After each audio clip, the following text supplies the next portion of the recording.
Hey Krishna everyone. So we are going to start our Bhagavad Gita reading line by line and अभी हम लोग भगवत गीता के first chapter के 40 श्लोक पढ़ चुके हैं। आज हम 41 स्टार्ट करेंगे।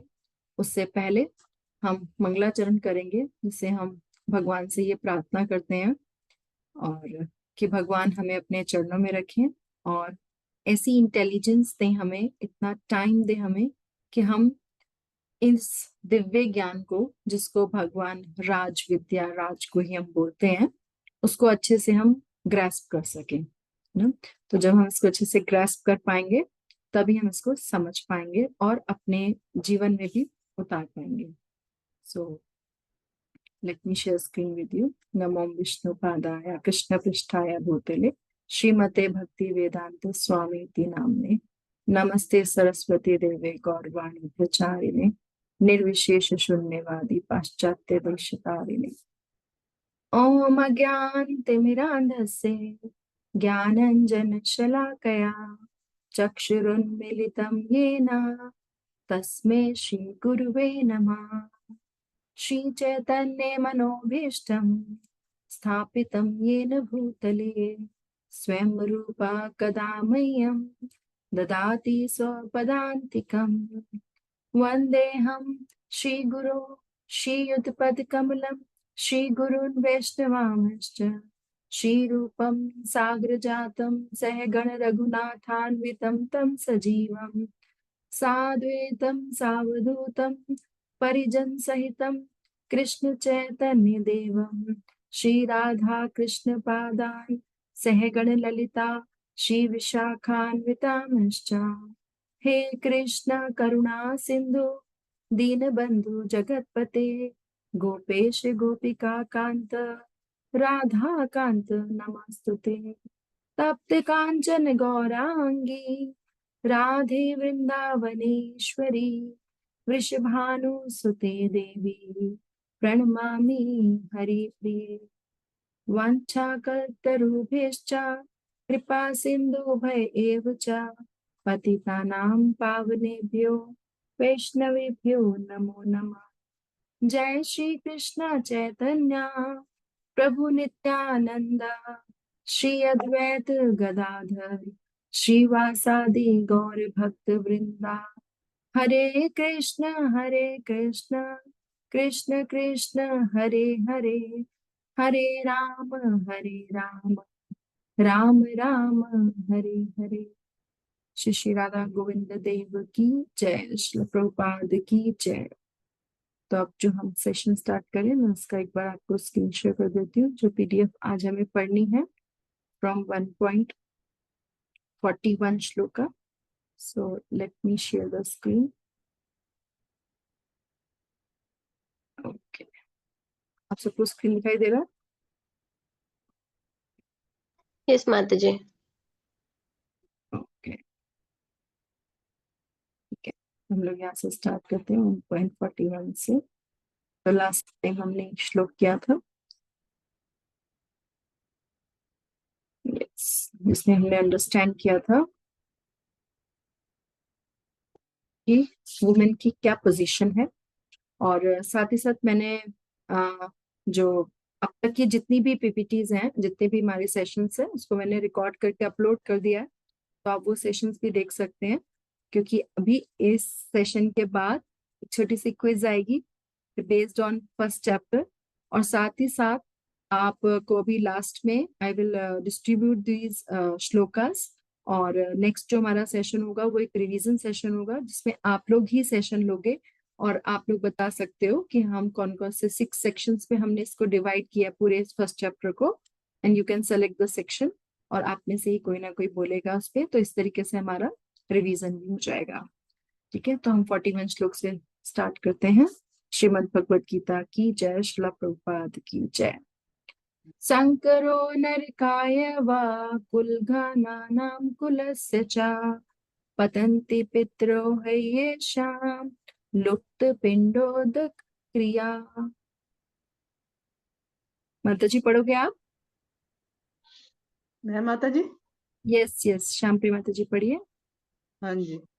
शङ्करो नरकायेव कुलघ्नानां कुलस्य च पन्तति पितरो हयशां लुप्तपिण्डोदक क्रिया। यस माता जी, हिंदी में पढ़ दीजिए इसका मीनिंग।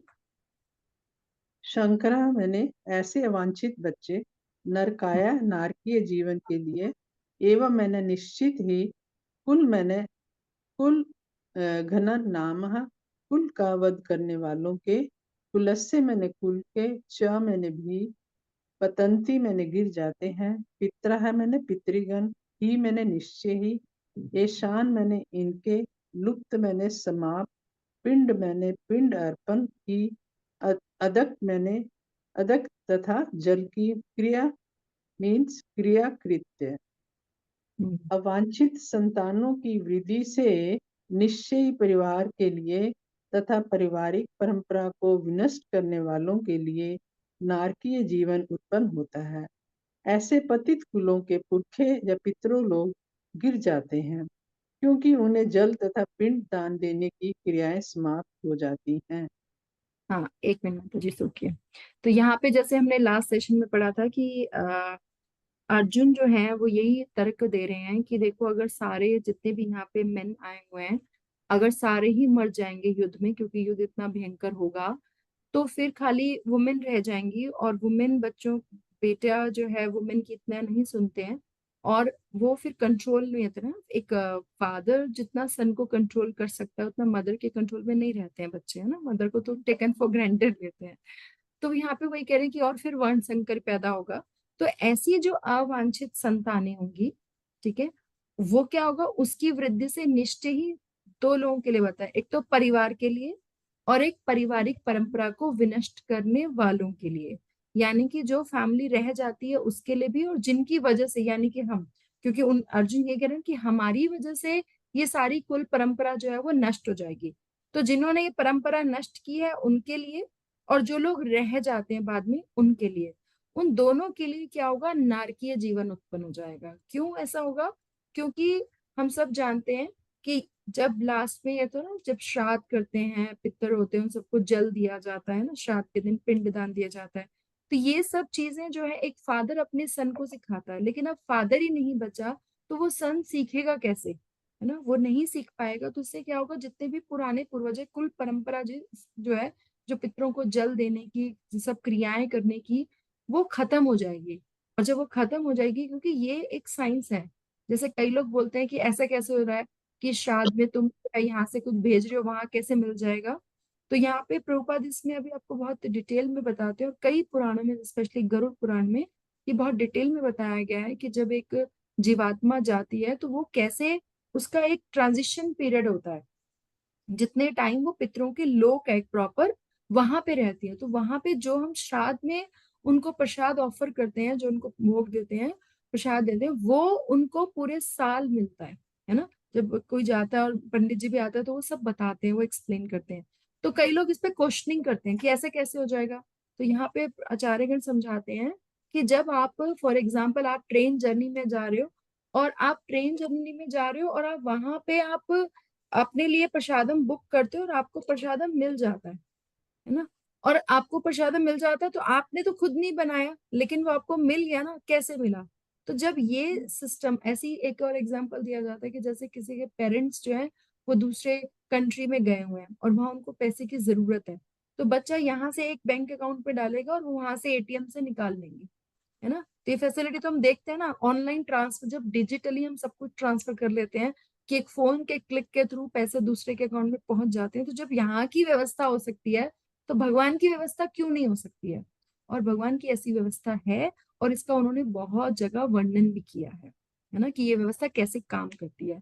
तो इसीलिए प्रभुपाद यहाँ पे बता रहे हैं, मीनिंग में है, भगवान यहाँ पे कह रहे हैं कि अगर ऐसी संतानें होती हैं और वो श्राद्ध और पिंडदान नहीं करती हैं तो सारी कुल परंपरा भी नष्ट होती है, और उनकी जो स्थिति है वो बहुत नारकी हो जाती है। तो आगे टीका जो बलदेव विद्याभूषण जी देते हैं, वो यहाँ पे आता है कि कुल संकर जो है, कुल परंपरा को नाश करने वालों के लिए नरक जाने का कारण बनते हैं। मतलब ऐसे बच्चे जो फॉलो नहीं करते हैं, ना सिर्फ वे नरक में गिरते हैं अपितु उनके पितृ भी नरक में गिरते हैं।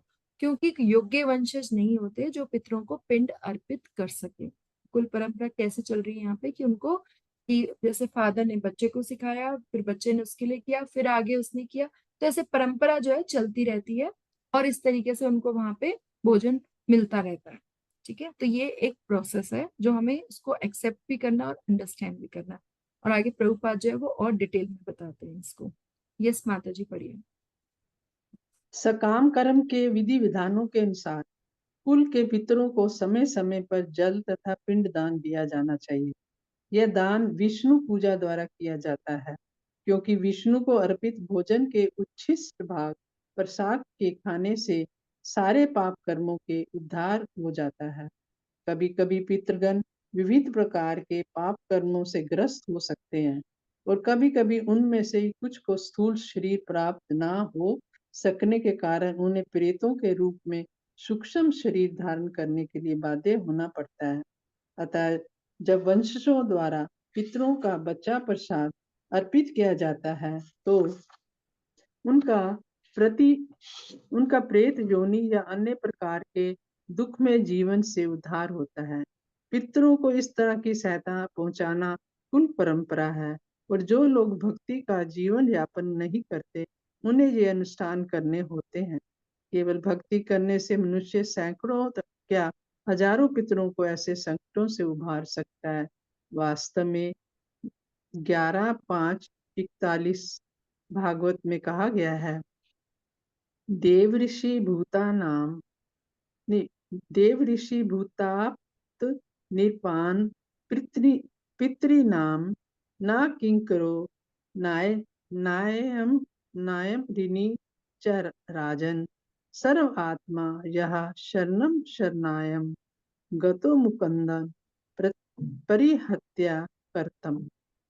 जो पुरुष अन्य समस्त कर्तव्यों को त्याग कर मुक्ति के दाता मुकुंद के चरण कमलों की शरण ग्रहण करता है और इस पथ पर गंभीरता पूर्वक चलता है, वह देवताओं, मुनियों, सामान्य जीवों, सब जनों, मनुष्यों या पितरों के प्रति अपने कर्तव्य या ऋण से मुक्त हो जाता है। श्री भगवान की सेवा करने से ऐसे दायित्व अपने आप पूरे हो जाते हैं। हरे कृष्ण। इतनी सुंदर बात लिखी है यहाँ पे, है ना। तो यहाँ पे प्रभुपाद क्या बता रहे हैं हमें। एक तो पहले प्रभुपाद ने पूरा प्रोसेस समझाया हमें कि जो सकाम कर्म के विधि विधानों के अनुसार कुल के पितरों को जो समय समय पर जल और पिंड दान दिया जाना चाहिए, और यह दान विष्णु पूजा द्वारा दिया जाना चाहिए। जब हम श्राद्ध भी करते हैं तो पहले हमें भगवान को ऑफर करना चाहिए, और फिर जो भगवान को ऑफर करने के बाद वो प्रसाद बन जाए, उस प्रसाद में से श्राद्ध के लिए अपने पूर्वजों के लिए निकालना चाहिए। तो उससे क्या होगा, उनके सारे पाप कर्मों का से उद्धार हो जाता है। तो प्रसाद की तो बहुत ज्यादा महिमा बताई गई है। तो प्रसाद सिर्फ एक, हम क्या करते हैं, बहुत लिमिटेड बेनिफिट देखते हैं, लेकिन प्रसाद जो है वो बहुत आगे का बेनिफिट देखते हैं। इस पर मैं आपको एक और पितृगण को देना बहुत जरूरी है, इस पर मैं आपको एक छोटी सी स्टोरी सुनाती हूँ। एक बार क्या होता है, हम सबने सुना हुआ है कि जो शाहजहां है ना, उसका जो बेटा था Aurangzeb, right, am I correct, है ना। तो उसने क्या किया कि उसको जेल में डाल दिया। ठीक है, और वो जब जेल में डाल दिया तो उसने एक इंस्ट्रक्शन दे रखी थी कि इनको खाना तो कम देना ही देना है, साथ में इनको ना पानी भी कम देना है, राइट। तो एक दिन वो जाता है अपने औरंगजेब अपने फादर से मिलने, तो बोलता है, और बाप जी कैसे हो। तो वो कहता है कि मुझे बस एक ही बात का दुख है। शाहजहां कह रहा है, मुझे बस एक ही बात का दुख है। कि किस बात का, कि मैं हिंदू परिवार में क्यों नहीं पैदा हुआ। कह रहे क्यों। कहते हैं कि जो हिंदू परिवार है वो मरने के बाद भी अपने फादर के लिए पानी अर्पित करता है, और तुम मुझे जीते जी भी पानी नहीं दे रहे हो, राइट। तो इट इज ऑल साइंटिफिक, है ना, जो कि एक साइंस है और जो कि वेल एस्टेब्लिश्ड है। ठीक है, तो इसीलिए यहाँ पे बोला गया है कि प्रसाद ऑफर करना चाहिए अपने पितृगण को। और यहाँ पे बता रहे हैं कि कभी कभी क्या होता है, कुछ की वजह से उनको अगर बॉडी नहीं मिलती है तो वो प्रेत रूप में रहते हैं, प्रेत योनि जिसे हम बोलते हैं। तो जो बचा हुआ, जब हम वंशजों द्वारा पितरों को बचा प्रसाद अर्पित किया जाता है तो उनका जो उस प्रेत योनि से भी उद्धार हो जाता है ना। कई लोग बताते हैं कि पितृदोष है, ये है, वो है ना। तो ये सब चीजों को सॉल्यूशन बताया जा रहा है यहाँ पे। और ये जो है वो कुल परंपरा है।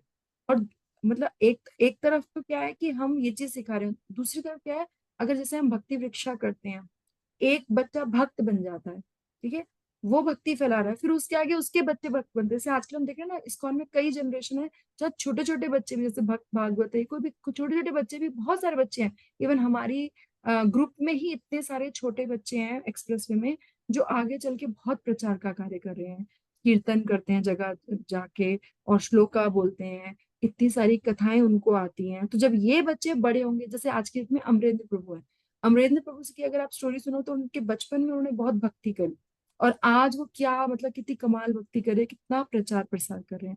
तो ये एक परंपरा जो डेवलप हो रही है, वो भक्ति को आगे बढ़ाने वाली है ना। तो दोनों कंपैरिजन कर रहे हैं यहाँ पे प्रभुपाद, कि एक वो परंपरा जो वर्ण संकर है, जहाँ पे बच्चों को नहीं सिखाया जा रहा है, और एक ये परंपरा है जहाँ बच्चों को भक्ति करना सिखा रहे हैं। और यही बात है ना, बच्चे ही हमारा भविष्य आगे चल के। तो इस्कॉन आगे तभी बढ़ेगा जब आज के हमारे जो बच्चे हैं, क्योंकि वही भविष्य है। अगर, क्योंकि इस्कॉन अभी 10,000 साल तक भविष्यवाणी की चलने वाला है ना, तो कैसे चलेगा जब बच्चे आगे आएंगे, है ना। तो इसलिए बच्चों को भक्ति सिखाना बहुत जरूरी है, उनकी ट्रेनिंग होनी बहुत जरूरी है। फिर जैसा कि भी माता जी ने पढ़ा, एक ये भागवत 11:5-41 एक श्लोका है, तो उसमें क्या कहा गया है, तो उसमें वहां पे ये बोलते हैं, जस्ट 1 सेकेंड मैं ओपन कर लेती हूँ। उसमें ये बताया गया है कि हमारे ऊपर कई तरह के ऋण होते हैं, है ना। वेदाव्यास में लिख लेते हैं, आपको दिख रहा है 11:5-41 दिख रहा है, कैन यू सी? हाँ जी माता जी। है ना। तो इसमें ये यहाँ पे बताते हैं प्रभुपाद, इसमें मीनिंग में बताया गया है कि ओ किंग, ये भागवतम में चल रहा है कि O king, who has given up all the material duties and taken shelter of lotus feet of Mukunda, मतलब जो भगवान की शरण ले लेते हैं, है ना, जो भक्ति करते हैं, जो भगवान की शरण ले लेते हैं, फिर क्या होता है अगर हम ऐसा कर लेते हैं तो, and who offers shelter to all, जो भगवान है सबको शरण देने वाले, इज नॉट इंडेप्टेड टू, जो हमारे पे देव ऋण है, ऋषि ऋण है, गुरु ऋण है, स्वजनों का ऋण है ना, वो सब उतर जाता है। He is not indebted to demigods, great sages, ordinary living beings, relatives, friends, mankind, and even one's forefathers, जो हमारे पितृगण जो चले गए हैं, वो पितृ ऋण, सब ऋण से मुक्त हो जाते हैं सिर्फ भक्ति करने से।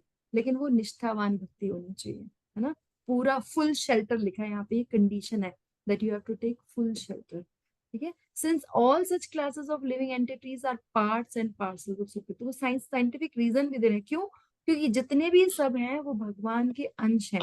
तो अगर हम पूर्णांश पूर्ण को सर्व कर, जैसे हम एक पेड़ की जड़ में अगर पानी डाल देंगे, तो पूरा पूरा उसको अलग से हमें ब्रांचेस को देने की जरूरत नहीं है, अलग से लीव्स को देने की जरूरत नहीं है, जड़ में डालेंगे तो सब तक पहुंचेगा।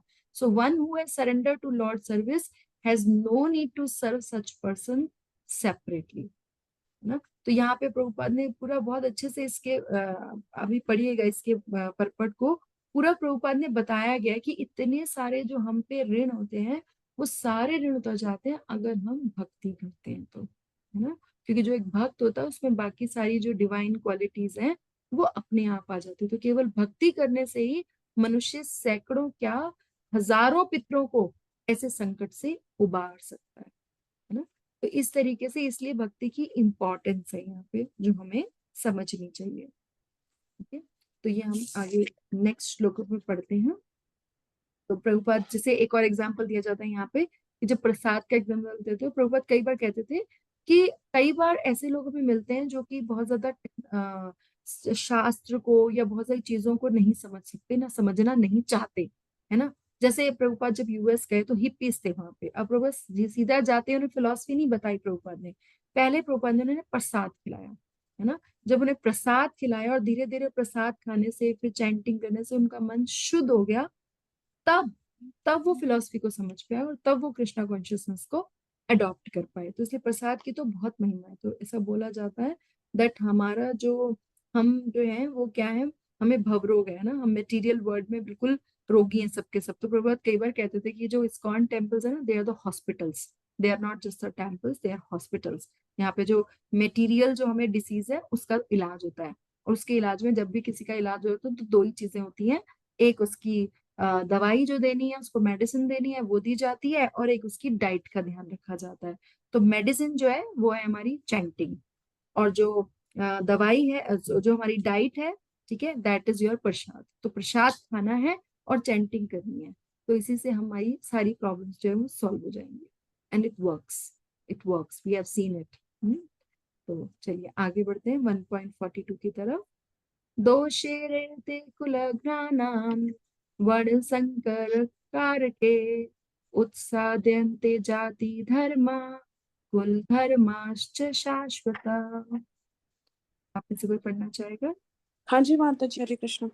हरे कृष्णा, पढ़िए कड़ा मत पूछे। दोषे रेतेः कुलघ्राणां वर्णसंकराकारकः उत्साहघन्ते जातिधर्मा कुलधर्माश्च च शाश्वतः। जो लोग कुल परंपरा को विनष्ट करते हैं और इस तरह आवांछित संतानों को जन्म देते हैं, उनके दुष्कर्मों में समस्त प्रकार की सामुदायिक योजनाएं तथा पारिवारिक कल्याण कार्य विनष्ट हो जाते हैं।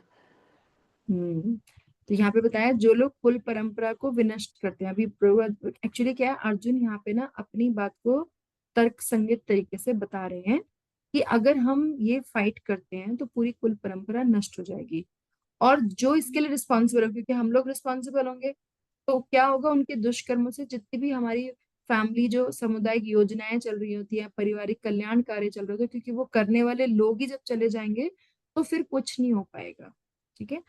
तो दोष लोग जो अर्जुन ने यहाँ पे बताए हैं, उनके द्वारा अर्जुन उक्त दोषों का उपसंहार कर रहे हैं, जो अर्जुन आगे बताएंगे, है ना। तो यहाँ पे दो धर्मों की बात हो रही है कि क्षत्रिय धर्म अर्थात जाति धर्म, क्योंकि बाय डिफॉल्ट वो क्षत्रिय हैं, तो वो भी नाश हो रहा है। और कुल धर्म या आश्रम धर्म, की जिस आश्रम में वो है या जो उनका कुल की परंपरा है, वो सब भी नाश हो जाएगा अगर हम इस तरीके से करते हैं तो। तो पढ़िए माता जी, तात्पर्य पढ़िए। माता जी वो ऊपर चला गया सब। नहीं नहीं, आपको यहीं से पढ़ना है, ऊपर के मैंने पढ़ दिया। हाँ जी। सनातन धर्म या वर्णाश्रम धर्म द्वारा निर्धारित मानव समाज के चारों वर्णों के लिए सामुदायिक योजनाएं तथा पारिवारिक कल्याण कार्य इसीलिए नियोजित है कि मनुष्य चरम मोक्ष प्राप्त कर सके।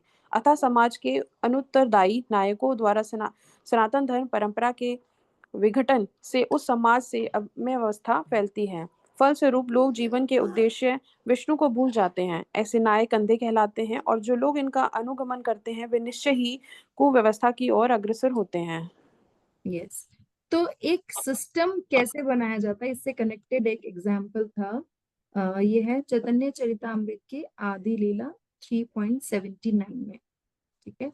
तो वहां पे ये बताया गया है कि अगर, मतलब एक तरफ अगर हम कंपैरिजन करें, ठीक है, हम कंपैरिजन करें कि भक्ति करने का क्या फल है और बाकी चीजें करने का क्या फल है, तो चैतन्य चरितामृत में वैदिक शास्त्रों का एक रेफरेंस आता है कि अगर कोई, ठीक है, ये गो कोटि दानम ग्रहणे खाग से, मतलब कि अगर कोई 10 मिलियन काउस, है ना, इतनी गाय, यानी करोड़ों गायें जो है वो दान में दे दे, कब? सूर्य ग्रहण के समय। ठीक है। या फिर जैसे गंगा प्रयाग, जहाँ गंगा और यमुना जी सरस्वती में, प्रयाग में कल्पों तक निवास करे, कितनी डिफिकल्ट चीज है ना। या एक गोल्ड का माउंटेन, वो भी ब्राह्मणों को दान में दे दे, तब भी उसको उतना बेनिफिट नहीं मिलेगा जितना एक भगवान का नाम लेने का 100th पार्ट, मतलब भगवान के नाम लेने का जो 100वां हिस्सा है, उसका जो फल है, उसका जो 100वां हिस्सा है, 100th पार्ट है, वो भी इससे ज्यादा है। किससे ज्यादा है? करोड़ों गायें दान देने से सूर्य ग्रहण के समय, कल्पों तक प्रयाग में निवास करने से, या किस ब्राह्मणों को इवन सोना दान देने से, उससे भी ज्यादा बेनिफिट है। तब भी उसको इतना बेनिफिट नहीं मिलेगा जितना इससे मिल जाएगा। तो इसका मतलब क्या है कि जब हम चैंटिंग करते हैं तो कंप्लीटली हमें बहुत ज्यादा बेनिफिट मिलता है, जो कि एटर्नल बेनिफिट है ना। और वो इससे भी ज्यादा है। तो यहाँ पे यही बता रहे हैं कि अगर हम ये सब नहीं करते हैं, ठीक है, तो जितनी भी हमने योजनाएं बनाई हैं या परिवार का, बोल रहे हैं कि जितनी भी चीजें हम बनाते हैं ना, सनातन धर्म या वर्णाश्रम धर्म, इनके द्वारा उसका उसका पर्पस क्या होता है? उसका पर्पस ये होता है कि परिवार का कल्याण हो, समुदाय का कल्याण हो, और मनुष्य चरम मोक्ष की प्राप्ति कर सके, है ना, जिससे भगवान की भक्ति कर सके। That is the purpose of all the plannings, है ना। तो कितना बड़ा सौभाग्य हमें भगवान से, यहाँ से हमें मिल रहा है कि हम चैंटिंग कर पा रहे हैं, हम भक्ति कर पा रहे हैं। तो जब आप भक्ति करते हैं, है ना, तो वहां पे उसका आपको पता है जब आप चैंटिंग करते हो तो आप कितने नाम लेते हो? अगर कोई 16 माला करता है तो वो एक दिन में कितना नाम ले पा रहा है? कितने नाम लेते हो अगर 16 राउंड्स करते हो तो? Any guesses? कितने नाम लेंगे अगर हम एक दिन में 16 माला कर लें तो? एक दिन में अगर हम करते हैं तो हमारे 27,000। 1700, अच्छा सॉरी। 1700 तो आपने महामंत्रा बोले हैं, नाम कितने ले रहे हैं? 27,648, हाँ जी, वो कृष्ण कृष्ण राम राम कई बार आ जाता है ना। है डन। ना? और अगर हम ये रोज करें और एक साल में 1 करोड़ नाम ले सकते हैं, if we do 16 rounds daily, तो एक साल में हम करोड़पति हो सकते हैं, क्योंकि एटर्नल धन तो यही साथ जाना ना, तो इसका राइट? मतलब माता जी, अगर मेरी उम्र 70 साल की है तो 70 में से 1 साल भी मैं कर लूं माना, मेरी तो बहुत हो जाएगी। हाँ, और अगर आप 5 साल कर रहे हो तो 5 करोड़ नाम हो जाएंगे। मम्मी तुम 1 साल तो कर ही लो कम से कम। अच्छा। तो कितनी जल्दी तुम करोड़पति हो सकते हो, क्योंकि नाम का धनी साथ जाना है, राइट? तो और कुछ मत सोचे, अगर हम यही लालच कर ले तो हम कितना धन कमा सकते हैं, नाम धन, है ना? हम हर जगह आजकल यही तो देख रहे हैं ना, कि हमें ऐसा धन मिले जो सदा से हमारे साथ रहे। एक घर भी बनाते हैं तो ऐसा बनाते हैं जो हमेशा चलता रहे। एक ऐसा कपड़ा भी खरीदते हो तो भी सोचते हैं जो लॉन्ग लाइफ चले। तो जो लॉन्ग लाइफ क्या है, बियॉन्ड दिस लाइफ चलेगा, हमारे पास वो करने की अपॉर्चुनिटी, और हमें वो पता चल गया है। सबसे बड़ी बात है, हमें वो पता चल गया, क्योंकि जितनी भी चीजें हो रही है ना, वो इसीलिए हो रही हैं कि हम चैंटिंग कर सके। बाकी सब चीजें, प्रभुपाद बोलते हैं 90% सक्सेस जो है ना, वो चैंटिंग पे डिपेंड करती है। तो फिर किसी ने पूछा कि बाकी चीजें करने की क्या जरूरत है? तो बाकी चीजें करने की ये जरूरत है, जब हम सुनते हैं, पढ़ते हैं, सब करते हैं, तो हमारा उस चैंटिंग में मन लगता है। तो हम सोचते हैं कि हमें चैंटिंग करनी है ना? तो इसलिए जितनी भी प्लानिंग हो रही है, जितनी भी चीजें हो रही है ना, तो इसलिए हो रही है। तो इसलिए बिना कुछ सोचे समझे इतना तो हमें कमाना ही है। तो ये हमारा टारगेट होना चाहिए, बाकी हम जितना भी करें, ठीक है? तो अगर अतः समाज के जो अनुत्तरदायी नायकों द्वारा सनातन धर्म परंपरा के विखंडन से उस समाज में अव्यवस्था फैलती है। तो अगर हम ये सब नहीं करेंगे और अपने बच्चों को नहीं सिखाएंगे, तो सब वो अव्यवस्था की तरफ चले जाएंगे, और फिर क्या होगा? लोग जीवन के उद्देश्य कृष्ण को भूल जाते हैं, है ना? हम लोग भूल जाते हैं कि हम यहाँ आए क्यों हैं। तो ऐसे नायक अंधे लोग कहलाते हैं, और जो लोग इनका अनुगमन करते हैं वे निश्चय ही कुव्यवस्था की ओर अग्रसर होते हैं। अगर हम खुद ही नहीं पढ़ेंगे तो हम अपने बच्चों को क्या पढ़ाएंगे, या जो हमारे अंडर हैं उनको क्या पढ़ाएंगे? तो पहले खुद पढ़े, खुद को बचाएं, फिर दूसरों को बचाएं, है ना? अगर कोई डूब रहा होता है तो उसको बोला जाता है पहले, जैसे प्लेन पे जब कुछ प्लेन में बताओ तो वो कहते हैं ना कि पहला ऑक्सीजन मास्क खुद को लगाएं, फिर किसी और की सहायता करें। तो जब खुद को ही नहीं बचाओगे तो दूसरों को कहाँ से बचाएंगे? तो इसीलिए चैंटिंग करनी बहुत ज्यादा जरूरत है, क्योंकि after all whatever we do, ultimately we want peace and happiness, and we want eternal benefit. तो वो eternal benefit and peace and happiness वो यही मिलेगा। और बाकी चाहे कुछ भी कर लो, पूरी दुनिया घूम लो, कुछ भी कर लो, ये चीज और कहीं नहीं मिलेगी आपको, ठीक है? और ये बात जितनी जल्दी हम समझ जाएंगे, उतने ज्यादा करोड़पति हम हो सकते हैं। तो ये हम पे डिपेंड करता है कि हम इस बात को कितनी जल्दी समझते हैं, एक्सेप्ट करते हैं, मानते हैं, और फिर फॉलो करते हैं, और फिर दूसरों को बताते हैं। ये हम पे डिपेंड है, क्योंकि प्रभुपाद तो 1970 में ये लिख दिया था उन्होंने, 65 में, 66 में, तब इस्कॉन एस्टेब्लिश हो गया था, और तब तक फिर उन्होंने भगवत गीता में सब बता दिया था। वो तो तब से बोल रहे हैं, तो अब ये हम पे डिपेंड करता है ना? तो चलो हम नेक्स्ट श्लोका उठाते हैं। नेक्स्ट श्लोका इज उत्सन्कुल धर्माणाम मनुष्यराणाम जनार्दना नरके नियतम वासो भवति ते अनुशुश्रुम। कोई पढ़ना चाहेगा? मैं पढ़ दूं माता जी? एक मिनट, एक मिनट। सौरभ प्रभु आप पढ़ोगे? सबसे पढ़वाते, फिर आपके पास दोबारा आऊंगी मैं। हाँ जी। सौरभ, 1143 से पढ़ना है ना? हाँ जी जी, पढ़िए। हे प्रजापालक कृष्ण, मैंने गुरु परंपरा से सुना है कि जो लोग कुल धर्म का विनाश करते हैं वे सदैव नरक में वास करते हैं। ठीक है। इस श्लोक में कुल धर्म से जाति धर्म और आश्रम धर्म भी सॉरी उपलक्षित होते हैं, ऐसा हमने गुरुओं के मुख से सुना है। यथा हम्म प्रायश्चितम अकुर्वाणाम पापेषु निरंतरा नरा अक्षात अपक्षात तपेन कष्टान निर्यानयान्ति वार दारुणन। जो लोग पापों में प्रवृत्त होने के बाद प्रायश्चित नहीं करते हैं, वे उन्हें नरक में दारुण कष्ट भोगने होते हैं। हाँ जी, एक मिनट रुकिए प्रभु। जी अब यहाँ पे क्या है, प्रभु अर्जुन बोल रहे हैं कि अभी तक तो आप ये मत समझो कि सिर्फ मैं कह रहा हूँ, पूर्वज भी कह के गए हैं। Arjun is technique trying to convince Bhagwan कि देखो ऐसा है, ऐसा हो जाएगा तो ऐसा हो जाएगा, ऐसा हो जाएगा तो ऐसा हो जाएगा, सब नष्ट हो जाएंगे। और सिर्फ मैं नहीं कह रहा हूँ, देखो पूर्वज भी कह रहे हैं। तो कह रहे हैं कि मैंने गुरु परंपरा से सुना है कि कुल धर्म का अगर जो विनाश करते वो नरक में रहते हैं, है ना। और अगर पाप जैसे उन्होंने एक श्लोक का रेफरेंस भी दे दिया ना, बोलते हैं ना रेफरेंस से बात करो, तो यहाँ पे अर्जुन भी रेफरेंस दे रहे हैं कि जो लोग पापों में प्रवृत्त होने के बाद प्रायश्चित नहीं करते हैं, उन्हें नरक में दारुण, दारुण मीन्स बहुत ही डिफिकल्ट, बहुत ही भयानक कष्ट, बहुत सिवियर कष्ट भोगने पड़ते हैं। तो परपट में प्रभुपाद क्या समझाते हैं हमको? यस सर, प्रभु पढ़िए।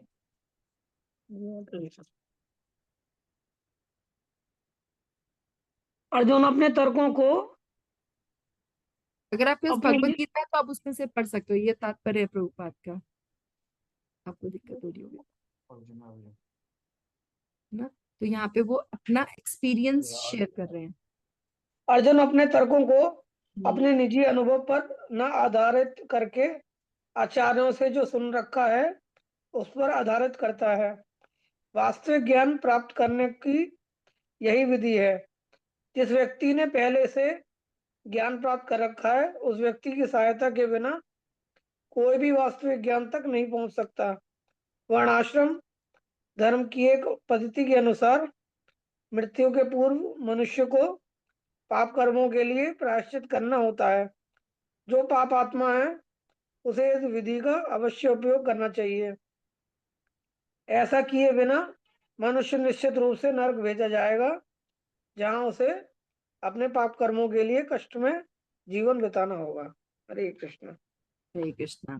यस, तो यहाँ पे अर्जुन कह रहे हैं कि अगर हम पाप करेंगे, प्रायश्चित नहीं करेंगे, इन सबको मार देंगे, तो फिर हमें नरक जाना पड़ेगा भाई। तो क्योंकि वो कह रहे हैं कि मैंने ये सुना हुआ है, क्योंकि ज्ञान प्राप्त करने की यही विधि है ना। अब कई बार लोग कहते हैं कि आप तो सिर्फ भगवत गीता के बारे में बोलते हो, या आपने तो आप खुद, मतलब कई बार ऐसे लोग बोलते हैं कि मैं ऐसे बैठा और मुझे सारा ज्ञान आ गया और मुझे पता चल गया। नो, लाइफ में कुछ भी अगर आप सोच के देखो ना, कुछ भी, यहाँ तक कि जब आप बॉर्न होते हो तो आपका नाम क्या है ये भी कोई और आपको बताता है, आपकी डेट ऑफ बर्थ क्या है ये भी कोई और बताता है, आपके पेरेंट्स कौन है ये भी कोई और बताता है, आपको खुद नहीं पता चलता। जब ये सब चीजें तो बेसिक भी नहीं पता चलती, तो भगवान जो हमारे इटर्नल पेरेंट है उनके बारे में अपने आप कैसे पता चल जाएगा। तो इसलिए हर ज्ञान को प्राप्त करने के लिए कोई ना कोई गुरु होता है। तो जब तक हम इस गुरु शिष्य परंपरा को एक्सेप्ट नहीं करेंगे, है ना, लिखा है ना कि वास्तविक ज्ञान प्राप्त करने की यही विधि कि जो आचार्य बता रहे हैं, जिस व्यक्ति ने पहले से ज्ञान प्राप्त कर रखा है, फिर जिसको रास्ता पता होगा उसी से तो रास्ता पूछेंगे। उस व्यक्ति की सहायता के बिना कोई भी वास्तविक ज्ञान तक नहीं पहुंच सकता, है ना। फिर वो आगे दूसरी बात रखते हैं अपनी कि वर्णाश्रम की एक पद्धति के अनुसार जो भी अगर हमारी डेथ से पहले जितने हमने पाप किए उन सबका प्रायश्चित करना होता है।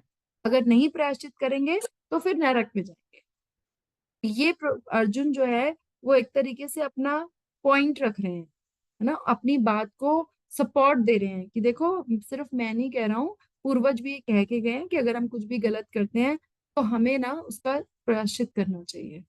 तो फिर आगे वो क्या बोलते हैं, अहो बत महत् पापम कर्तुम व्यवसिता वयम यद राज्ये सुख लोभेन हन्तुम स्वजनम उद्यता। और कोई पढ़ना चाहेगा जिसने अभी तक ना पढ़ा हो? निशा माता जी या कशिश प्रभु या मनीष प्रभु, कोई भी। हरे कृष्ण माता जी। हाँ जी निशा मैं बोलिए। पढ़ती हूँ। हम्म अहो अहो बत महतं पापं कर्तुभ्यस्थिता वयं यद राज्य सुख लोभेन हन्तु स्वजन उद्धत उद्धत। ओह जितने आश्चर्य की बात है, ओह कितने आश्चर्य की बात है कि हम सब जघन्य पाप कर्म करने के लिए उद्यत हो रहे हैं। राज्य सुख भोगने की इच्छा से प्रेरित होकर हम अपने संबंधियों को मारने पर तुले हैं। एक मिनट, यहाँ पे जब अर्जुन बोल रहे हैं कि हम सब जघन्य पाप करने के लिए उद्यत हो रहे हैं, तो इसमें अर्जुन किस किस की बात कर रहे हैं? सारे बताइए। अपने जितने भी मतलब सगे भाई बहन और सब जो कौरव भी, जितने हैं, उन सब की बात है। पांडव जितने हैं। नॉट ओनली कौरव पांडव, वो कृष्णा को भी साथ में लपेट रहे हैं कि आप भी तो साथ में हो, आपको भी पता नहीं चल रहा है कि हम गलत कर रहे हैं। हम सब में तो हम सब आगे ना, जितने भी खड़े हैं वहां पे, है ना, तो सबको लपेट रहे साथ में। भगवान को भी मिल रहा है कि भगवान आप तो देखो कि हम क्या करने जा रहे हैं, है ना। और दूसरा यहाँ पे बोलते हैं राज्य सुख भोगने की इच्छा से प्रेरित होकर, क्योंकि टेक्निकली तो कौरव राजा करी राज्य उनके पास ही था, वो तो राजा थे ही। तो वो एक्चुअली में जो युद्ध की ललकार है वो पांडवों की तरफ से कि हमें हमारा हिस्सा दो, वो लड़ने आए हैं। वो तो आराम से राज्य कर ही रहे हैं कौरव, तो उन्होंने तो नहीं बुलाया, है ना। तो एक्चुअली तो पांडव आए हैं बाद में, जब सारा कुछ हो जाता है।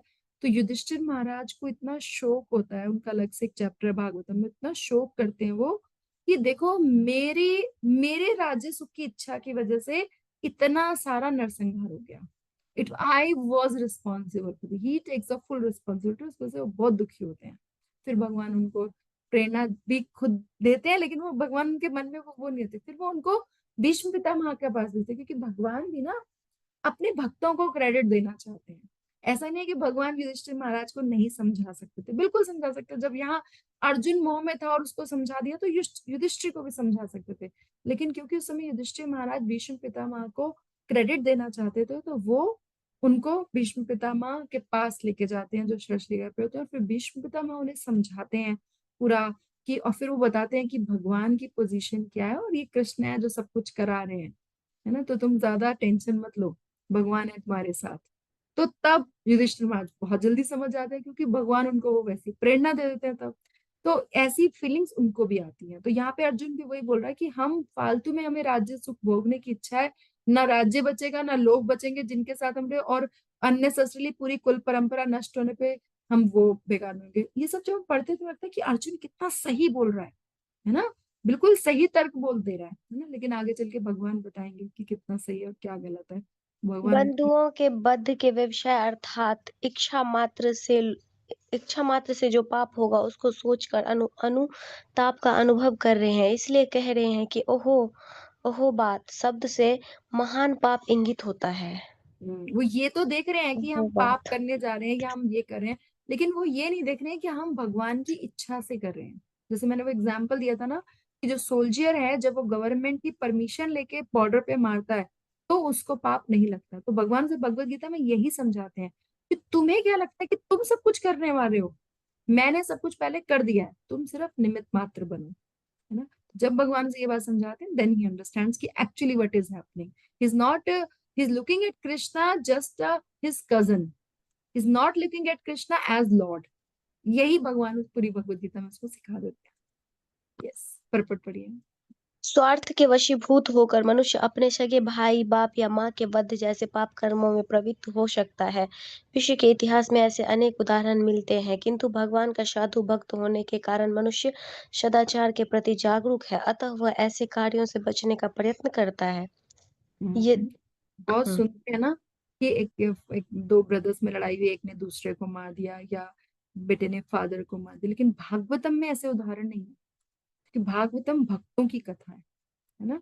तो वहां पे भक्तों की कथा होने के कारण भक्त ऐसे काम नहीं करते हैं, है ना। वो जैसे लगे ना, भक्त साधु भक्त होने के कारण अर्जुन सदाचार के प्रति जागरूक है। अर्जुन में बात करी थी कि हमें प्रभुपाद ने इतना सब बताते हैं, वैष्णव अपराध और ये सब, कि कोई भी जो रियल ट्रू डिवोटी होगा वो किसी के प्रति कुछ भी गलत करने से पहले 50 बार सोचेगा कि इसका क्या फल मिलेगा, है ना। तो ये एक रियल डिवोटी की क्वालिटीज है। चलिए हम आगे पढ़ते हैं। इसलिए प्रभुपाद कहते थे कि अगर 1% भक्त भी बन जाए ना, पूरी वर्ल्ड पॉपुलेशन का अगर 1% भी लोग डिवोटी बन जाएं, तो this world will be a better place to live. ना। बट प्रॉब्लम यह है कि लोग डिवोटीज कम है और हमें प्रचार प्रसार के थ्रू और बढ़ाने हैं और इस परंपरा को ट्रांसफर करना है। यदि माम अप्रतीकारम अशस्त्रम शस्त्र प्राणया धार्तराष्ट्र रणे हन्योस तन्मे क्षेमतरम भवेत्। यस कशिश प्रभु, आप पढ़ना चाहोगे? जी माता जी, हरे कृष्ण। हाँ, हरे कृष्णा पढ़िए। सॉरी, जस्ट 1 सेकेंड में नीचे चलिए। जी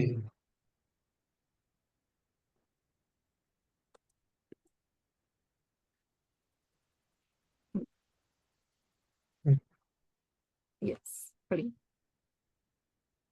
लोग से माता जी। हाँ, ये श्लोक से पढ़िए प्लीज। यदि यदि माम अपरित्कारम अशस्त्रं शस्त्रपाण्या धातराष्ट्ररणे हन्यस्य हन्युष तन्मे क्षेमतरं भवेत्। यदि शस्त्रधारी धृतराष्ट्र के पुत्र मुझ निहत्थे तथा रणभूमि में प्रतिरोध न करने वालों को मारे तो यह मेरे लिए श्रेयस्कर होगा। क्योंकि अभी तक वो बोल रहे थे ना कि प्रायश्चित नहीं करेंगे और ऐसे ही मर हम्म, जाएंगे तो हमें नरक मिलेगा। तो अगर वो मुझे मार दे तो दैट विल बी लाइक मेरा प्रायश्चित हो गया। So I will be free from this karma, क्योंकि मैंने ऐसा सोचा है कि मुझे उन्हें मारना चाहिए, इससे मेरे से पाप हो गया है, अब मुझे उसका प्रायश्चित करना है। तो ये हो सकता है। तो जैसे यहाँ पे जैसे हमने पहले पढ़ा कि टीका में उनके मनोभाव भी बताए जाते हैं। यस पढ़िए। यद्यपि तुम युद्ध नहीं करना चाहते हो फिर भी भीष्म और अन्य तो युद्ध करना चाहते हैं और इस कारण से तुमको मार देंगे, तो फिर क्या करना चाहिए? ये उनका कौन बोल रहा है? प्रतिकार। ये ये कौन अर्जुन बोल का, रहा है? अर्जुन के मन की बात है कि अगर वो ये सामने अर्जुन खड़े। कृष्ण कह रहे हैं माता जी। कृष्ण अर्जुन से बता अच्छा। रहे हैं ये कि तुम मत करो, पर बाकी तो करना चाहते हैं। यस कृष्ण कह रहे हैं अर्जुन से। It is ji. लाइक टीका में हम यही पढ़ते हैं कि उनके मनोभाव के, तो मानो कृष्ण ने कह रहे हैं कि तुम नहीं करोगे, बाकी लोग तो करेंगे ना, फिर क्या हम्म करोगे? तो फिर अर्जुन क्या जवाब देते हैं, अब वो पढ़िए। उनका प्रतिकार न करना यह मेरे द्वारा उनको मारने के संबंध में सोचने के पाप का प्रायश्चित होगा। यह बहुत श्रेयस्कर होगा, अर्थात क्षेमतरन, क्योंकि प्राणांत के समय मेरे सारे पापों का मार्जन हो जाएगा और इस प्रकार मेरा वध करके भीष्म और अन्यों को भी कोई पाप नहीं लगेगा। कितनी हाई क्वालिटी ऑफ थॉट है अर्जुन की, ये देखो। क्योंकि मैंने सोचा उनके बारे में तो मेरे को पाप लग गया, मुझे मार देंगे तो मेरा पाप खत्म, और क्योंकि ये मेरे पाप का प्रायश्चित है तो उनको कोई पाप लगेगा नहीं। तो he is thinking that it will be a win win situation. ना मुझे पाप लगेगा, मेरा पाप फिनिश हो जाएगा, उनको लगेगा नहीं। तो दैट इज ऑल। तो फिर संजय उवाच कहते हैं, संजय उवाचा एव मुक्तवार्जुन सांख्ये रथोपस उपाविशत विसृज्य शरम चापम शोक संविघ्न मानसः। कोई रह गया और जिसको पढ़ना हो? मनीष प्रभु, आप पढ़ना चाहते हो? हरे कृष्ण माता जी, दंडवत प्रणाम। धन्यवाद प्रणाम। जी वांट टू रीड प्रभु जी? हाँ जी माता जी। जी पढ़िए। श्लोक से पढ़ूं माता जी? Yes yes. संजय उवाच एव मुक्तात्व अर्जुन संख्ये रथोपस्थः उपाविशतः विसृज्य संशरं चापं शोक सविघ्न हम्म मानसः। हम्म संजय ने कहा, युद्ध भूमि में इस प्रकार कहकर अर्जुन ने अपना धनुष तथा बाण एक ओर रख दिया और शोक संतप्त चित्त से रथ के आसन पर बैठ गया है। टीका। फिर क्या हुआ? इस प्रश्न की अपेक्षा में संजय इस श्लोक के द्वारा उत्तर दे रहे हैं। अर्जुन युद्ध भूमि में अपने रथ पर बैठ गए हैं। पहले वे युद्ध करने और विपक्ष के सेना का अवलोकन करने के लिए खड़े थे। इस प्रथम अध्याय से यह समझना चाहिए कि आत्म जिज्ञासा उसी व्यक्ति में हो सकती है जिसका स्वभाव दया और आर्द्रता से युक्त हो, ना कि क्रूर और द्रोही व्यक्ति में। हम्म। तो यहाँ पे उन्होंने पूछा फिर क्या हुआ, इस प्रश्न का उत्तर। ये किसने और कब पूछा था ये प्रश्न कि फिर क्या हुआ? धृतराष्ट्र ने पूछा संजय से क्या हुआ। कब? जब जब वो उसने जब अर्जुन बहुत शोक में रथ पे बैठ जाता है। नो, कब पूछा था धृतराष्ट्र ने अर्जुन से? ओ सॉरी, संजय से। संजय से कब जब पूछा था? वो अर्जुन को जब वो सुन रहा था कि ये अर्जुन बहुत शोक में है और ये सब कुछ है, वो श्लोक हताश में है। जाने के बाद? है नो, सबसे पहले श्लोक में पूछा था, धर्म क्षेत्र कुरुक्षेत्र, कि युद्ध में खड़े हुए जो मेरे और पांडु के पुत्र हैं उन्होंने क्या किया, मतलब वहां पे क्या हो रहा हम्म, है ना। ये सबसे फर्स्ट श्लोक में पूछा था संजय से। तो संजय ने सब बताया और फिर बताया कि संजय ने कहा कि युद्ध भूमि में ये जो सारे अर्जुन ने तर्क वितर्क दिए हैं उन सबको कहकर, और उसने अपना, पहले तो वो खड़ा हुआ था ना, जब उसने पूछा कि मुझे लेके चलो, मैं देखना चाहता हूँ कि कौन कौन है जो मेरे से लड़ने के लिए आया है। तो ऐसे वो खड़ा होकर पूरा अवलोकन कर रहा था सेना का, है ना। तो लेकिन जब उसने ये सब देखा और कृष्णा ने बोला देखो, द मोमेंट कृष्णा सेड देखो, तो जैसे इन्होंने देखो कहा तो उन्होंने अपनी माया फैला दी और अर्जुन को मोह में डाल दिया। और अर्जुन को लगा कि अरे ये क्या, ये तो मेरे स्वजन है, ये तो मेरे लोग हैं, मैं इनको कैसे मानूंगा, मारूंगा तो ये हो जाएगा, मुझे पाप लगेगा, सारा वर्ण संकर हो जाएगा, नहीं नहीं नहीं नहीं, मैं ऐसे नहीं करूंगा। और उसने अपना धनुष और बाण जो है वो एक साइड में रखा और एक साइड में रख के जो है वो अपने युद्ध में अपने रथ पे बैठ गया, है ना। तो इस तरीके से ये जो फर्स्ट चैप्टर है उसमें हमें ये पता चलता है कि जो अर्जुन है ना वो स्वभाव से ही उसके हृदय में दया है, आर्द्रता है ना। तो और भगवान अर्जुन को ही ज्ञान क्यों दे रहे हैं? क्योंकि वो डिवोटी है, भगवान का भक्त है और उसमें दया है। तो भगवान भी आगे चल के थे कि जिसमें दया हो, आर्द्रता हो, वो ही धर्म परायणता हो, वही जो है ये स्वभाव जो है ये हमें भक्ति के लिए इलिजिबल बनाता है। जो कि क्रूर है, द्रोही है, लोभी है, वो नहीं समझ सकता भक्ति को, वो नहीं समझ सकता भगवत गीता को। ये एक टर्म्स एंड कंडीशन अप्लाई होते हैं ना, तो भगवान ने आगे भी बताई है, तो यहाँ पे बताया। और जब अर्जुन में उन्होंने ये सारी क्वालिटीज देखी तब अगले चैप्टर में भगवान ने उनको आत्मज्ञान दिया, है ना। तो अगर हम भी चाहते हैं कि हम भक्त, क्योंकि जब एक भक्त जो होता है वो इसीलिए किसी को प्रचार करता है या आगे बढ़ के खुद से बोलता है क्योंकि उसके मन में एक सहज करुणा है, एक सहज दया है औरों के प्रति, कि मेरे को इतना बेनिफिट हुआ है, मेरा सुधार हो गया है, तो ये प्रॉब्लम है बहुत ज्यादा, तो इसको भी सुधार हो जाए, इसीलिए कोई आगे नहीं। तो आजकल कोई किसी के बेनिफिट की बात कहता है क्या? कोई भी नहीं कहता, सब अपने अपने बारे में सोच रहे होते हैं, है ना। तो कोई किसी के बारे में नहीं कहता, लेकिन जो डिवोटीज होते हैं वो सबको इकट्ठा करते हैं और सबको बोलते हैं कि नहीं आप भक्ति करो, आप माला करो, आप चैंटिंग करो। अभी क्यों? क्योंकि उनके मन में नेचुरली जो है वो दया है। और जिस व्यक्ति के मन में जो है ये दया नहीं है, ये करुणा नहीं है, भक्ति नहीं है, धर्म परायणता नहीं है, वो नहीं समझ सकता भगवत गीता को, उसके लिए बहुत डिफिकल्ट। इसलिए हमें भगवान आगे चल के कहते भी हैं कि ऐसा मत समझो कि आपकी, मतलब ऐसे जो प्रभु जी लेक्चर दे रहे थे ना वो हंस के बोलते, कहते ऐसा मत सोचो कि कभी भी आपकी भगवत गीता की क्लास खचाखच भर जाएगी, बहुत लोग आ जाएंगे। नो, भक्ति इज वेरी स्पेशल ना, हीरा हर कोई नहीं खरीद सकता। तो इसीलिए भक्ति में आपको बहुत ज्यादा लोग नहीं मिलेंगे, ट्रू भक्ति में लिमिटेड पीपल ही मिलेंगे, क्योंकि because it is like that jewel जो हर किसी के बस का नहीं है और हर कोई ले नहीं सकता। तो हम बहुत फॉर्चुनेट है कि हमें with the mercy of Srila Prabhupada, with the mercy of वर्तमानाचार्य, with the mercy of Guru and Gauranga और सीनियर डिवोटीज जो जो हमें मिले और उन्होंने हमें ये दिया और हम इसको आगे पास ऑन कर पा रहे हैं, और आपको भी वही करना है। तो इसके लिए बहुत जरूरी है कि आप खुद भी पढ़ें और दूसरों को भी पढ़ाएं, है ना। आज ये भगवान की बहुत कृपा है कि हम ये फर्स्ट चैप्टर जो है वो उसको अच्छे से पढ़ पाए, उसको फिनिश कर पाए।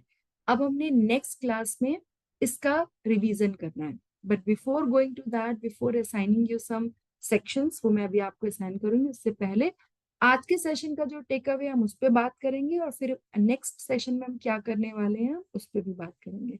तो आप बताइए एक एक लाइन जो आज के सेशन में आपने सीखा, जो आप टेक अवे आपका, please share 1 or 2 lines. Anyone wants to start? अपने आप एक एक करके अनम्यूट करते जाइए करता और हूँ बोलते फिर। जाइए। यस यस प्रभु, कशिश प्रभु और मैं बोलिए। पूरा तो मतलब ज्वाइन नहीं कर पाया, बट मैंने पढ़ी थी पहले भगवत गीता। तो जी। पहला चैप्टर आई गेस यही दर्शाता है कि जब इंसान बिल्कुल हार हार जाता है और उसको कुछ पता नहीं होता, और जब उसको लगता है कि कुछ तो मिसिंग है लाइफ में, hmm. Then he tries to find the answers. तो हम्म। वो जो मनोबल है, वो थिंकिंग है, वो शायद भगवत गीता के फर्स्ट चैप्टर में हमें दिखती है। हम उस जो चैप्टर्स में जितने भी श्लोक हैं, जितने भी हम्म। उनके तर्क हैं, उससे हम यही समझते हैं कि हम ऐसी सिचुएशंस में बहुत बार लाइफ में आते हैं। It is not a single time कि हम ऐसे सिचुएशंस में पहली बार आते हैं। It is mental, it is physical, बहुत सब मिलके बहुत प्रॉब्लम्स आती है लाइफ में। तो वो first chapter of Bhagavad Gita में हमें पता चलता है कि किस किस तरीके से परेशानियां हमें दिखती हैं, हम कितना माया के अंदर घुसे हुए हैं। तो वो सब हम्म। एक तरीके से हमें फर्स्ट चैप्टर में पता लगता है धीरे धीरे कि हाँ, हमारी भी ऐसी स्थिति है, हमारी भी ऐसी सिचुएशन है। तो उस चीज में हम वो क्वेश्चन करते हैं, तो हमें थोड़ा सा रियलाइज होता है कि कुछ चीज तो मिसिंग है और हमें उस चीज का आंसर फाइंड करना है। तो शायद वो हमें फर्स्ट चैप्टर में पता लगता है, तो हम थोड़ा रिलेट करते हैं धीरे धीरे। फिर जैसे हम बढ़ते हैं सेकंड चैप्टर, तो हमें पता चलता है कि हाँ, कि सही में कुछ तो परेशानियां हैं, कहीं तो हम गलत जा रहे हैं, कहीं तो ऑफ ट्रैक जा रहे हैं। जो हमारा एक्चुअल जो जिसके लिए हम आए हैं, वो हम भूल चुके हैं। तो भगवत गीता के फर्स्ट चैप्टर में हम उससे रिलेट कर सके, तो वो चीज़ है सब। यस, बिल्कुल ठीक बात आपने बोली। हम सब जैसे अर्जुन, इसलिए भगवान ने भगवत गीता को सुनाने के लिए कोई ऐसा स्थान नहीं सुना जो बहुत ही पीसफुल हो, या बहुत ही ज्यादा कि अर्जुन महल में बैठे हैं, या बिल्कुल शांत से युद्ध जैसा माहौल सुना, क्योंकि हम सबके लाइफ में कहीं ना कहीं एक युद्ध चलता ही रहता है ऑल द टाइम, है ना। चाहे हमारे दिल और दिमाग में चले, चाहे हमारी फैमिली से कुछ ओपिनियंस मैच ना करें, है ना। और फिर भगवान ने इसलिए अर्जुन को चुना बिकॉज ही वॉज अ गृहस्थ। नहीं तो हम कहते हैं कि भगवत गीता जी साधु संतों के लिए है, ब्रह्मचारियों के लिए है। इनको क्या पता कि हमारी गृहस्थ लाइफ की क्या प्रॉब्लम्स है, फैमिली में कितने मैटर्स हो जाते हैं, इनको क्या पता। तो इसीलिए भगवान ने अर्जुन को ही चुना। जब उसके फैमिली मैटर्स में प्रॉब्लम थी तब चुना, जिसको हम जूझते रहते हैं, जैसे आपने बोला, और उसको सिखाया कि क्यों आपके लिए भगवत गीता इंपॉर्टेंट है, और वो ज्ञान हमारे भी समझ में आता है कि हमें क्यों हमारे लिए इंपॉर्टेंट है। Very well said. Yes, Shyam प्रिय माता जी, प्लीज शेयर। हाँ जी। माता जी, अभी आपने 40 श्लोक में बताया ना हम्म। कि अर्जुन बहुत दुविधा में है, कि वो हम्म। युद्ध भूमि में अपनों को देख के यही सोचता है कि क्योंकि मेरे हाथ से कोई नहीं बचेगा, क्योंकि वो अ, धनुधर है एकदम। जी। युद्ध में जो भी आया है कोई भी नहीं बचेगा, लेकिन वो युद्ध इसलिए नहीं करना चाह रहे कि हम्म। जितने भी परिवार के बड़े लोग हैं, अ, जो पुरुष वर्ग है, वो सारा हम्म। इस युद्ध में आया हुआ है, और मेरे द्वारा ये सारे विनष्ट हो जाएंगे, और हम्म। इनका जो कुल धर्म है वो नष्ट हो जाएगा, क्योंकि हम्म। उनको कोई सही रास्ता दिखाने वाला नहीं होगा। क्योंकि जो बड़े होते हैं घर के जेंट्स लोग, वो ही हम्म। मार्गदर्शन करते हैं छोटों को। तो ऐसे यस। में जो है कि अ, उनको कोई गाइड नहीं करेगा, और जो हमारे पितरी धर्म है, जो हम हम्म। उनको अ, श्राद्ध में उनको दान करते हैं, तो हम्म। वो कौन करेगा फिर? उनको जल वगैरह कौन देगा, खाना कौन देगा, जबकि वो कुछ समय तक अपने पितरों के बीच में रहते हैं, जो हम्म। आत्मा होती है पितरों के बीच में रहती है। तो वो हम्म। इस चिंता में है हम्म। कि जो जैसे आपने अभी एक एग्जाम्पल भी दिया कि हम जब कभी ट्रेन में जाते हैं सफर में, तो हम कोई खाना बना के नहीं ले जाते ना, वहाँ पर बनाते, हमें बना बनाए मिल जाता है। तो हम्म। इसी तरह हम पितरों को इसीलिए हम जल अर्पण करते हैं, या अ, भोजन अर्पित करते हैं, वो भी भगवान का उच्चिष्ट होना चाहिए, जो कि हम्म। उनके सारे पापों को नष्ट करके उनको नई योनि प्राप्त करे। यही आपने 41 श्लोक में हम्म। यही आपने समझाया है। तो ये हमारे लिए बहुत बड़ी सीख है कि जी। अर्जुन ने बहुत अच्छी सीख दी है। हम्म। तो लेकिन भगवान क्या चाहते हैं? बिल्कुल, ये हमें आगे के चैप्टर्स में पता चलेगा। बिल्कुल। यस। और कर्णा माता जी, आप कुछ शेयर करना चाहोगे? हरे कृष्णा माता जी। माता जी वो जो श्लोक है ना, श्लोक 40 में एक तो ये वाला पता चला कि पिंडदान और पितरों का महत्व, जैसे माता जी ने भी कहा। और सबसे बड़ी बात इसमें जो अच्छी लगी, जैसे किसी को नहीं समझ आती, जैसे हमारे घर में करते हैं पितरों का, बट अभी हम लोगों को, हमारी जनरेशन को अंडरस्टैंडिंग नहीं है। बट इसमें पता चला कि तो यार गीता में ही बहुत स्पष्ट लिखा हुआ है। और मम्मी वगैरह ये बता देती थी कि इससे क्या है ना, उनको मिल रहा है। तो हम लोग ये सोचते रहते थे यार भोग तो यहाँ लग रहा है, वहाँ कैसे मिल रहा है। तो ये तो श्लोक से ही हमें प्रूफ मिल गया है कि ये बात सच्ची है। और कुछ भी नहीं कर पाए तो अपन अगर भोग भी लगा रहे हैं ना विष्णु भगवान का, उनको वो उनको उधर मिल जाता है। और विष्णु इसमें भगवान को भोग लगा के उनके लिए ऑफर कर रहे हैं, मतलब पितरों के लिए निकाल रहे हैं। हाँ, यस। और एक वो मिला है, प्लस हम लोग एक और अच्छा काम तो ये कर ही रहे हैं, क्योंकि कई ऐसी वो होती हैं आत्माएं जो कुछ ऐसी योनि में फंस जाती है, जो ना इधर की रहती है ना उधर की। और वो प्रसाद ग्रहण करने से भी मुक्ति मिल जाती है। हम कुछ भी नहीं करें तो इतना तो अपन कर ही सकते हैं। दूसरा कि यस। अभी इससे ही पता चला है कि पितरों को इस तरह से मदद करने से हमारी कुल परंपरा बनी रहती है। यस, बिल्कुल। और ये 41 श्लोक में और एक 44 वाला श्लोक था, जिसमें ये था ना कि जब अर्जुन को कुछ नहीं समझ आया तो उन्होंने क्या किया, आपने कहा ना भगवान जी को लपेट दिया और बोला कि हम सभी जघन्य अपराध करने जा रहे हैं और सिर्फ राज्य सुख के लिए। तो हाँ। वो एक समझ में आया कि मतलब उन्होंने, उनको इतना, मतलब वो डीपली थॉट कर रहे हैं कि अपन सिर्फ एक सुख के लिए ये सब कर रहे हैं।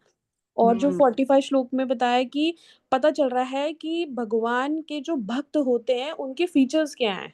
तो यस। उसमें 45 में यही था कि वो मतलब दिखा रहे हैं, उन्होंने ये बोला, क्योंकि देखो जो क्षत्रिय होते हैं उनका धर्म क्या होता है, उनका धर्म होता है कि भाई युद्ध में लड़ना। और उसके युद्ध के ना रूल होते हैं कि जो लोग निहत्थे हैं, चाहे वो क्षत्रिय हो चाहे कुछ भी हो, उन पे ना मतलब प्रहार नहीं करना। अब वो इतने, मतलब इतना दिल उनका दरिया दिल हो गया कि वो बैठ गए और बोल रहे हैं कि मैं निहत्था हूँ और मुझे कोई मतलब इस वाले रूल का भी वो करेगा ना अबेंडन, तो मैं मरने को तैयार हूँ, लेकिन मैं ये नहीं करूंगा। मतलब वो उनकी भक्ति से पता चल रहा है कि वो कितने दरिया दिल है, और शायद इसीलिए वो कृष्ण जी को प्रिय है। यस। यस, बहुत सुंदर पॉइंट बताया आपने। बिल्कुल। यस। निशा भारती माता जी या मनीष प्रभु, आप में से कोई कुछ कहना चाहेगा?